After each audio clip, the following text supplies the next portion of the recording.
Welcome to Just Know and Learn General Knowledge. Bharat के viceroy की जानकारी। लॉर्ड कैनिंग 1856 से 1862। लॉर्ड कैनिंग के समय 1857 की क्रांति हुई थी। इस क्रांति के बाद भारत में कंपनी शासन समाप्त करके ब्रिटिश साम्राज्य के अधीन कर लिया। भारत शासन अधिनियम 1858 के तहत मुगल सम्राट के पद को समाप्त कर दिया। लॉर्ड कैनिंग अंतिम गवर्नर जनरल थे तथा पहले वायसराय बने थे। कैनिंग के समय 1861 में उच्च न्यायालय अधिनियम बनाया, जिसमें पुराने सुप्रीम कोर्ट को समाप्त करके कोलकाता, मद्रास और मुंबई में एक एक उच्च न्यायालय की स्थापना की। कैनिंग के समय ही 1856 में विधवा पुनर्विवाह अधिनियम लागू हुआ। 1857 में कैनिंग के समय महालेखा परीक्षक पद बनाया गया। डलहौजी की व्यक्तिगत सिद्धांत को समाप्त कर दिया गया। लॉर्ड एल्गिन 1862 से 1863, इसने वहाबी आंदोलन को समाप्त किया। लॉर्ड लॉरेंस 1864 से 1869, 1865 में भूटान में ब्रिटिश साम्राज्य पर आक्रमण किया। उन्होंने अफगानिस्तान के संदर्भ में हस्तक्षेप की नीति अपनाई, जिसे शानदार निष्क्रियता कहते हैं। उड़ीसा, बुंदेलखंड और राजपूताना में भीषण अकाल पड़े और हेनरी कैंपवेल के नेतृत्व में अकाल आयोग का गठन किया। भारत और यूरोप के बीच में 1865 में पहली बार समुद्री टेलीग्राफ सेवा शुरू हुई। लॉर्ड मेयो 1869 से 1872। लॉर्ड मेयो के समय भारत में प्रथम जनगणना 1872 में की गई। लॉर्ड मेयो ने अजमेर में 1872 में मेयो कॉलेज की स्थापना की। इसने 1872 में एक कृषि विभाग की स्थापना की। लॉर्ड नॉर्थब्रुक 1872 से 1876। इसके समय बंगाल में भयानक अकाल पड़ा। स्वेज नहर खुल जाने से भारत ब्रिटेन व्यापार में वृद्धि हुई। पंजाब में कूका आंदोलन इसी के समय हुआ।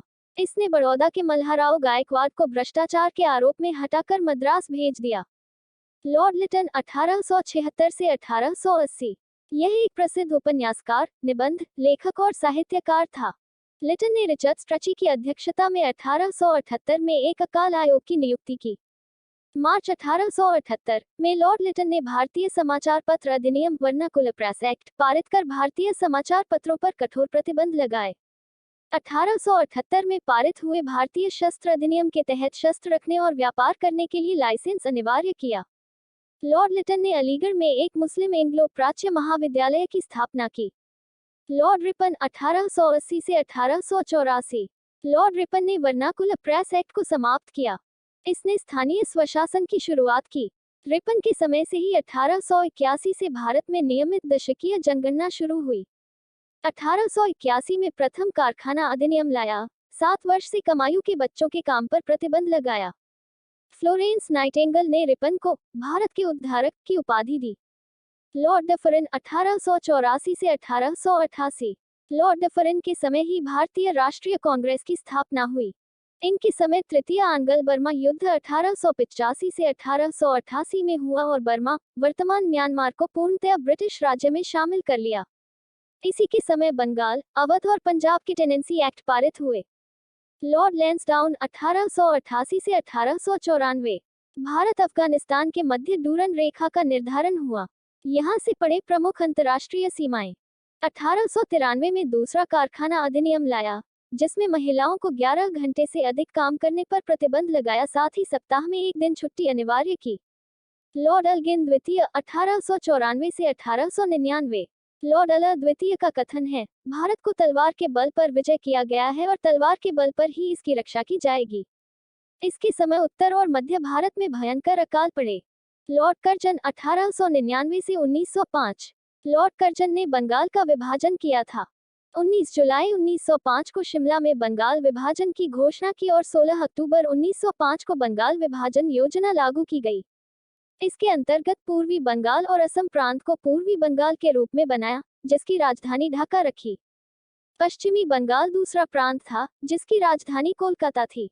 ये बंटवारा हिंदू और मुस्लिम बंटवारे के तौर पर ज्यादा जाना जाता है।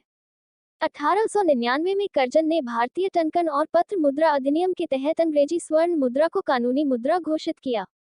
प्राचीन स्मारक परीक्षण अधिनियम 1904 द्वारा ऐतिहासिक इमारतों की सुरक्षा और मरम्मत के लिए कर्जन ने भारतीय पुरातत्व विभाग की स्थापना की। कर्जन ने 1906 सहकारी उदार समिति अधिनियम बनाया, जिससे किसान उचित ब्याज पर कर्ज ले सकते थे, साथ ही इसने कृषि बैंक भी खुलवाए। कर्जन के समय पहली बार प्रत्येक प्रांत और केंद्रीय स्तर पर अलग से गुप्तचर विभाग की स्थापना की। लॉर्ड मिंटो द्वितीय 1905 से 1910। लॉर्ड मिंटो के समय मुसलमानों के लिए अलग निर्वाचन व्यवस्था माले मिंटो सुधार अधिनियम 1909 के तहत किया गया।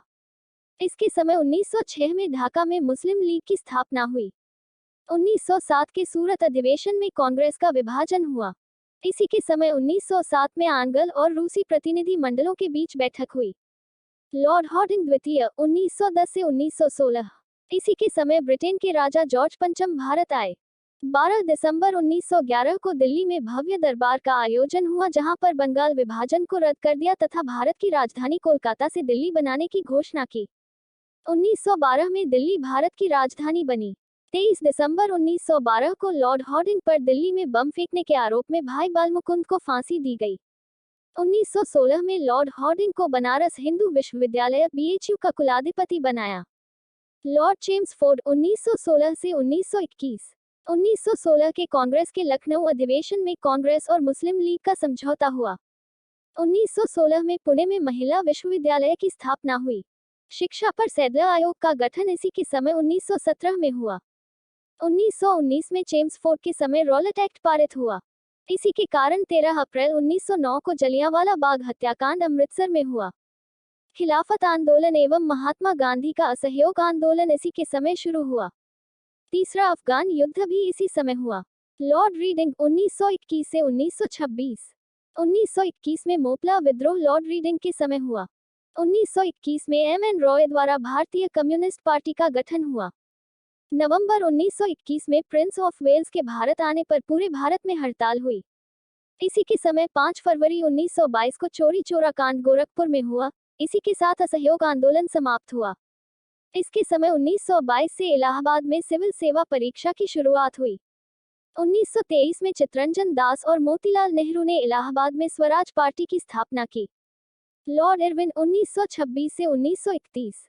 लॉर्ड इरविन के समय 3 फरवरी 1928 में साइमन कमीशन भारत आया। लाला लाजपत राय की मृत्यु के बदले में दिल्ली के असेंबली हॉल में बम फेंका गया। लाहौर जेल में जतिन दास ने अंग्रेज और भारतीय कैदियों के बीच भेदभाव के कारण 13 जुलाई 1929 से भूख हड़ताल शुरू की तथा 64वें दिन उनकी मृत्यु हो गई। लॉर्ड इरविन के समय 1929 के कांग्रेस लाहौर अधिवेशन में पूर्ण स्वराज का लक्ष्य रखा। इसी के समय महात्मा गांधी का सविनय अवज्ञा आंदोलन शुरू हुआ। 5 मई 1930 को उन्हें गिरफ्तार किया। 12 नवंबर 1930 को पहला गोलमेज सम्मेलन हुआ। 4 मार्च 1931 को गांधी इरविन समझौता पर हस्ताक्षर के साथ सविनय अवज्ञा आंदोलन स्थगित हुआ। लॉर्ड वेलिंगटन 1931 से 1936। लॉर्ड वेलिंगटन के समय दूसरा गोलमेज सम्मेलन हुआ, जिसमें गांधी जी ने कांग्रेस की तरफ से हिस्सा लिया, लेकिन असफलता के बाद 1932 में दोबारा सविनय अवज्ञा आंदोलन शुरू किया। 16 अगस्त 1932 को रैमजे मैकडॉनल्ड ने विवादास्पद सांप्रदायिक पंचायत की घोषणा की, जिसके तहत दलितों को हिंदुओं से अलग वर्ग मानकर उनके लिए निर्वाचन मंडल में अलग प्रावधान किया। गांधी जी इससे बहुत दुखी हुए और आमरण उपवास शुरू कर दिया। अंत में पुणे समझौते के तहत दलित वर्गों के लिए साधारण वर्गों में सीटों का आरक्षण किया। पूना समझौता पूना पैक्ट महात्मा गांधी और भीमराव अंबेडकर के बीच 24 सितंबर 1932 को हुआ था। इसी के समय 1932 में तीसरा गोलमेज सम्मेलन हुआ। कांग्रेस ने हिस्सा नहीं लिया। लॉर्ड वेलिंगटन के समय भारत सरकार अधिनियम 1935 पास किया। लॉर्ड लिनलिथगो 1936 से 1943। लिनलिथगो के समय पहली बार चुनाव करवाए गए, जिसमें कांग्रेस ने कुल 11 में से 8 प्रांतों में सरकारें बनाई। 1 सितंबर 1939 को दूसरा विश्व युद्ध शुरू हुआ और भारत को भी इसमें अंग्रेजों ने झोंक दिया। 1 मई 1940 को सुभाष चंद्र बोस ने फॉरवर्ड ब्लॉक की स्थापना की। मार्च 1940 में मुस्लिम लीग के लाहौर अधिवेशन में पहली बार पाकिस्तान की मांग की गई। 8 अगस्त 1940 को अंग्रेजों द्वारा अगस्त प्रस्ताव लाया गया। मार्च 1942 में क्रिप्स मिशन भारत आया। इसे कांग्रेस और मुस्लिम लीग दोनों ने अस्वीकार किया। 9 अगस्त 1942 को कांग्रेस ने भारत छोड़ो आंदोलन शुरू किया, जिसे अगस्त क्रांति भी कहते हैं। इसी के समय 1943 में बंगाल में भयानक अकाल पड़ा। लॉर्ड वेवेल 1944 से 1947। इसी के समय ब्रिटेन के प्रधानमंत्री क्लीमेंट एटली ने भारत में आम चुनाव की घोषणा की, जिसमें प्रांतीय और केंद्रीय विधानसभा में कांग्रेस को पर्याप्त बहुमत मिला। कैबिनेट मिशन 1946 में भारत आया। इस मिशन में 3 सदस्य थे, स्टेफोर्ड क्रिप्स, पैथिक लॉरेंस और एबी अलेक्जेंडर। 20 फरवरी 1947 को ब्रिटेन के प्रधानमंत्री एटली ने हाउस ऑफ कॉमन्स में ये घोषणा की कि जून 1948 तक भारत की सत्ता भारतीयों को दे देंगे। लॉर्ड माउंटबेटन, मार्च 1947 से जून 1948। सत्ता हस्तांतरण करने के लिए 24 मार्च 1947 को भारत का गवर्नर जनरल लॉर्ड माउंटबेटन को बनाया गया। 3 जून 1947 को माउंटबेटन योजना घोषित की, जिसमें भारत का विभाजन करना शामिल था। 4 जुलाई को ब्रिटिश संसद में इटली द्वारा भारतीय स्वतंत्रता विधेयक प्रस्तुत किया, जिसको 18 जुलाई को स्वीकृति मिल गई। भारतीय स्वतंत्रता विधेयक में 2 नए देशों की घोषणा की गई थी, 1 भारत और 2 पाकिस्तान। 15 अगस्त 1947 को हमारा प्यारा भारत अंग्रेजों से स्वतंत्र हो गया। स्वतंत्र भारत के प्रथम गवर्नर जनरल लॉर्ड माउंटबेटन थे। लॉर्ड माउंटबेटन के बाद स्वतंत्र भारत के प्रथम एवं अंतिम भारतीय गवर्नर जनरल चक्रवर्ती राजगोपालचारी बने थे। तो दर्शक मित्रों, ये थी भारत के वायसराय की जानकारी। इससे पहले हमने भारत के गवर्नर जनरल की जानकारी दी थी। उस वीडियो का लिंक हमने इस वीडियो के डिस्क्रिप्शन बॉक्स में दिया हुआ है, आप वहां से उसे देख सकते हैं। आगे भी जनरल नॉलेज से रिलेटेड वीडियोस हम आपके लिए जरूर लेकर आएंगे। तब तक के लिए जय हिंद, जय भारत।